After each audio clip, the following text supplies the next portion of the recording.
Sir ಇವತ್ತು ಕಲಬುರಗಿಗೆ ಹೊಂಟಿದ್ದೀರಿ sir, ಏನು ವಿಶೇಷ ಸರ್? ಕಲಬುರಗಿ ಮೊದಲೇ ಬಾರಿಗೆ ಹೊಂಟಿದ್ದೀರಿ ಸರ್? ಆ್ಯಕ್ಚುಲಿ ನಿನ್ನೆ ಮತ್ತು ಇವತ್ತು 2 ದಿವಸ ಕಾರ್ಯಕ್ರಮ ಹಾಕ್ಕೊಂಡಿದ್ದೆ.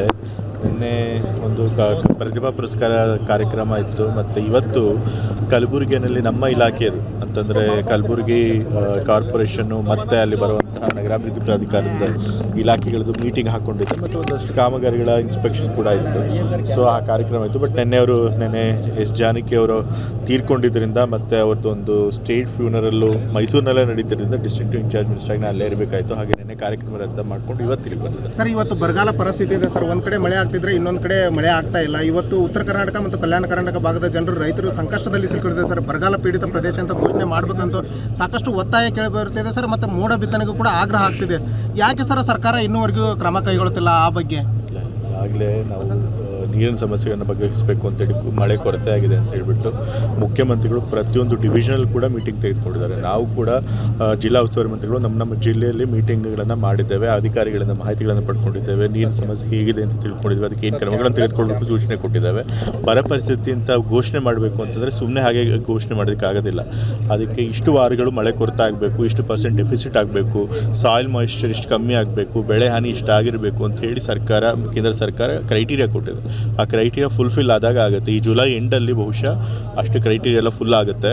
ಮಳೆ ಇನ್ನೂ ಇದೇ ರೀತಿ ಕೊರತೆ ಕಂಟಿನ್ಯೂ ಆದರೆ ಆವಾಗ ಬರ ಪರಿಸ್ಥಿತಿ ಘೋಷಣೆ ಮಾಡ್ತಾರೆ. ಸರ್ ಇವತ್ತು ಕಲಬುರಗಿಗೆ ಹೊಂಟಿದ್ದೀರಿ ಸರ್, ಏನು ವಿಶೇಷ ಸರ್? ಕಲಬುರಗಿ ಮೊದಲೇ ಬಾರಿಗೆ ಹೊಂಟಿದ್ದೀರಿ ಸರ್? ಆ್ಯಕ್ಚುಲಿ ನಿನ್ನೆ ಮತ್ತು ಇವತ್ತು 2 ದಿವಸ ಕಾರ್ಯಕ್ರಮ ಹಾಕ್ಕೊಂಡಿದ್ದೆ.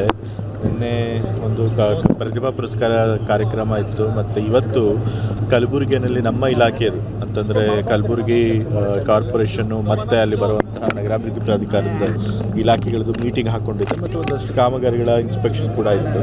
ಸೊ ಆ ಕಾರ್ಯಕ್ರಮ ಇತ್ತು. ಬಟ್ ನೆನ್ನೆ ಎಸ್ ಜಾನಕಿ ಅವರು ತೀರ್ಕೊಂಡಿದ್ದರಿಂದ ಮತ್ತು ಅವ್ರದ್ದು ಒಂದು ಸ್ಟೇಟ್ ಫ್ಯೂನರಲ್ಲು ಮೈಸೂರಿನಲ್ಲೇ ನಡೀತಿದ್ದರಿಂದ ಡಿಸ್ಟ್ರಿಕ್ಟ್ ಇನ್ಚಾರ್ಜ್ ಮಿನಿಸ್ಟ್ರಾಗಿ ನಾನು ಅಲ್ಲೇ ಇರಬೇಕಾಯಿತು. ಹಾಗೆ ನಿನ್ನೆ ಕಾರ್ಯಕ್ರಮ ರದ್ದು ಮಾಡಿಕೊಂಡು ಇವತ್ತು ಇಲ್ಲಿ ಬಂದಿದೆ. ಸರ್ ಇವತ್ತು ಬರಗಾಲ ಪರಿಸ್ಥಿತಿ ಇದೆ ಸರ್, ಒಂದು ಕಡೆ ಮಳೆ ಆಗ್ತಿದ್ರೆ ಇನ್ನೊಂದು ಕಡೆ ಮಳೆ ಆಗ್ತಾ ಇಲ್ಲ. ಇವತ್ತು ಉತ್ತರ ಕರ್ನಾಟಕ ಮತ್ತು ಕಲ್ಯಾಣ ಕರ್ನಾಟಕ ಭಾಗದ ಜನರು ರೈತರು ಸಂಕಷ್ಟದಲ್ಲಿ ಸಿಲುಕಿದ್ದಾರೆ ಸರ್. ಬರಗಾಲ ಪೀಡಿತ ಪ್ರದೇಶ ಅಂತ ಘೋಷಣೆ ಮಾಡಬೇಕಂತ ಸಾಕಷ್ಟು ಒತ್ತಾಯ ಕೇಳಿಬರುತ್ತಿದೆ ಸರ್, ಮತ್ತು ಮೋಡ ಬಿತ್ತನೆಗೂ ಕೂಡ ಆಗ್ರಹ ಆಗ್ತಿದೆ. ಯಾಕೆ ಸರ್ ಸರ್ಕಾರ ಇನ್ನೂವರೆಗೂ ಕ್ರಮ ಕೈಗೊಳ್ಳುತ್ತಿಲ್ಲ ಆ ಬಗ್ಗೆ? ಆಗಲೇ ನಾವು ನೀರಿನ ಸಮಸ್ಯೆಯನ್ನು ಬಗೆಹರಿಸಬೇಕು ಅಂತೇಳಿ ಮಳೆ ಕೊರತೆ ಆಗಿದೆ ಅಂತ ಹೇಳಿಬಿಟ್ಟು ಮುಖ್ಯಮಂತ್ರಿಗಳು ಪ್ರತಿಯೊಂದು ಡಿವಿಷನಲ್ಲಿ ಕೂಡ ಮೀಟಿಂಗ್ ತೆಗೆದುಕೊಂಡಿದ್ದಾರೆ. ನಾವು ಕೂಡ ಜಿಲ್ಲಾ ಉಸ್ತುವಾರಿ ಮಂತ್ರಿಗಳು ನಮ್ಮ ಜಿಲ್ಲೆಯಲ್ಲಿ ಮೀಟಿಂಗ್ಗಳನ್ನು ಮಾಡಿದ್ದೇವೆ, ಅಧಿಕಾರಿಗಳಿಂದ ಮಾಹಿತಿಗಳನ್ನು ಪಡ್ಕೊಂಡಿದ್ದೇವೆ, ನೀರಿನ ಸಮಸ್ಯೆ ಹೇಗಿದೆ ಅಂತ ತಿಳ್ಕೊಂಡಿದ್ದೇವೆ, ಅದಕ್ಕೆ ಏನು ಕ್ರಮಗಳನ್ನು ತೆಗೆದುಕೊಳ್ಳಬೇಕು ಸೂಚನೆ ಕೊಟ್ಟಿದ್ದೇವೆ. ಬರ ಪರಿಸ್ಥಿತಿ ಅಂತ ಘೋಷಣೆ ಮಾಡಬೇಕು ಅಂತಂದರೆ ಸುಮ್ಮನೆ ಹಾಗೆ ಘೋಷಣೆ ಮಾಡೋದಕ್ಕಾಗೋದಿಲ್ಲ. ಅದಕ್ಕೆ ಇಷ್ಟು ವಾರಗಳು ಮಳೆ ಕೊರತೆ ಆಗಬೇಕು, ಇಷ್ಟು % ಡೆಫಿಸಿಟ್ ಆಗಬೇಕು, ಸಾಯಿಲ್ ಮಾಯಿಶ್ಚರ್ ಇಷ್ಟು ಕಮ್ಮಿ ಆಗಬೇಕು, ಬೆಳೆ ಹಾನಿ ಇಷ್ಟು ಆಗಿರಬೇಕು ಅಂತ ಹೇಳಿ ಕೇಂದ್ರ ಸರ್ಕಾರ ಕ್ರೈಟೀರಿಯಾ ಕೊಟ್ಟಿದೆ. ಆ ಕ್ರೈಟೀರಿಯಾ ಫುಲ್ಫಿಲ್ ಆದಾಗ ಆಗುತ್ತೆ. ಈ ಜುಲೈ ಎಂಡಲ್ಲಿ ಬಹುಶಃ ಅಷ್ಟು ಕ್ರೈಟೀರಿಯಾ ಎಲ್ಲ ಫುಲ್ ಆಗುತ್ತೆ.